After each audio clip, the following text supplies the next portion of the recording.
Well, I've been waiting for this for a long time. Volvo to finally build an executive car that isn't just for architects and dentists, something that can actually rival the German mainstream. And I think they've gone and done it. This is the all-new V90. It's built on the same platform as the excellent XC90, and it's designed to offer similar luxury, impressive technology, and groundbreaking safety, and be every bit as good to drive as any Mercedes E-Class, BMW 5 Series, or Audi A6. This new V90 certainly has the necessary X factor to really grab your attention. Now, I'm loving the lights. The way you've got this T effect in there, that is supposed to resemble Thor's hammer. Also, there's no danger of this car being underwheeled, oh no, because this one's riding on 20s, but you can also get 21-inch rims as an option. And then there's this strong crease running down the side of the car. Now, that reminds me of the strong crease on the P1800 ES from the 1970s, but for me the best bit of this car is the back end because, well, it's not only a practical estate, but it's also really good looking. Kind of reminds me of someone else I know. Me, yeah. All V90s come with an automated tailgate, and you can get it with hands-free opening if you want, and the boot load space of 560 litres is just 5 litres less than an Audi A6 Avant. However, with all the seats folded, which you do electrically by the way, the total volume of 1,526 litres is almost 150 litres less than that in the Audi.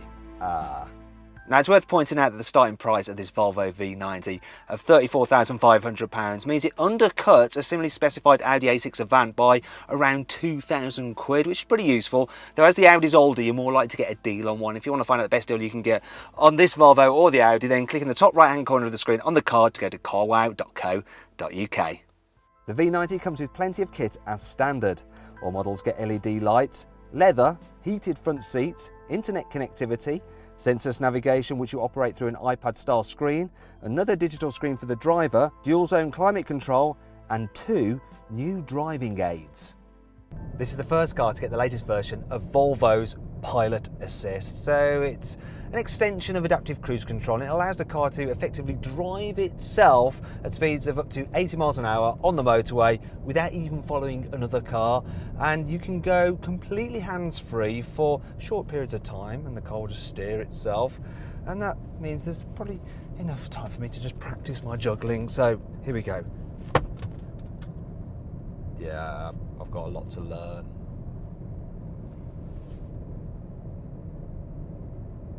Oh, occasionally you have to put your hand back on the steering wheel, otherwise it complains. The second driver's aid is more useful on country roads. So let's say you're a motoring journalist and you're busy talking to camera, being all over animated, trying to captivate your audience, that you haven't noticed the Tyrannosaurus Rex right in front of you. Well, thankfully, the Volvo V90 City Save system can now detect large animals too, so it will warn you if it spots one so you can take evasive action. Now, the system's actually designed to spot things like elk and deer, but it looks as though it can also spot dinosaurs. Blooming silly T-Rex standing about in the middle of the road. No wonder they're extinct. The V90 is available with 2 diesel engines, the D4, which is front-wheel drive, and an all-wheel drive D5. There's also some turbo petrols, a T5 and a T6, plus you can get a hybrid T8. And all models come with an 8-speed automatic gearbox. And damn right too. I mean, you shouldn't have to change gears yourself in an executive car. This auto is actually pretty good. It's nice and smooth. It's not the fastest to respond, but it's good enough. And it actually works very well with this new D5 engine. So it's a 2-litre diesel, but it's got this clever thing where it stores compressed air and then it blows it through the turbocharger to spool it up instantly so that you have no turbo lag. So when you put your foot down, once the gearbox figures it out, it does take off. However, while this engine has 235 horsepower and can get from 0 to 62 miles an hour in just 7.2 seconds, for some people, a mere 4 cylinders under the bonnet just won't do. Now, Volvo says that downsizing helps improve your economy, and this particular car I'm driving should be capable of just over 57 miles per gallon. So if I look at the trick computer, it says I'm doing something in litres per 100 kilometre, and yeah, I can't do the maths in my head, so I think we need to go to voiceover. So with some careful driving, I managed 5.9 litres per 100 kilometres, which works out to about 48 miles per gallon. Still, you should be able to get similar economy from the larger V6 diesels you get in the Germans, and those engines are more desirable. Now, part of the reason for this is that six-cylinder diesels are usually quieter and also smoother, and that improves the comfort. And to really assess this car's comfort, for once, I'm going to take a back seat.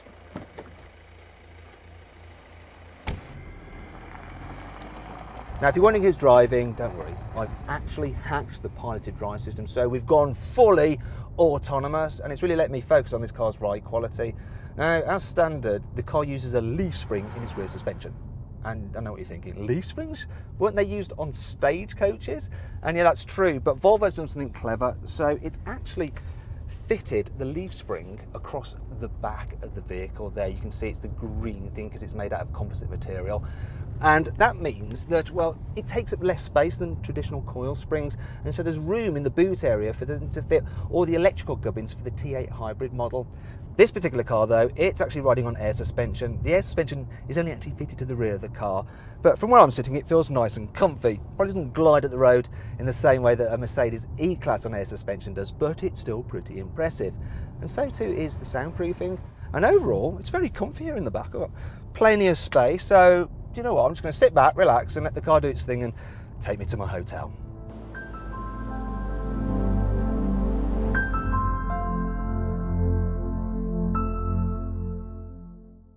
So, a new day and a new car, this time the S90.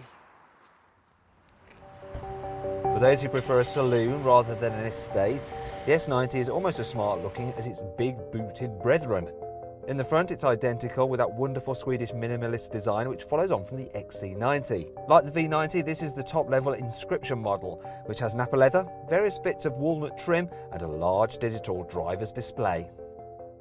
On the whole, the quality is strong with this one. You know, it doesn't feel in any way inferior to the Germans. I like the way that Volvo's got its own way with the infotainment screen.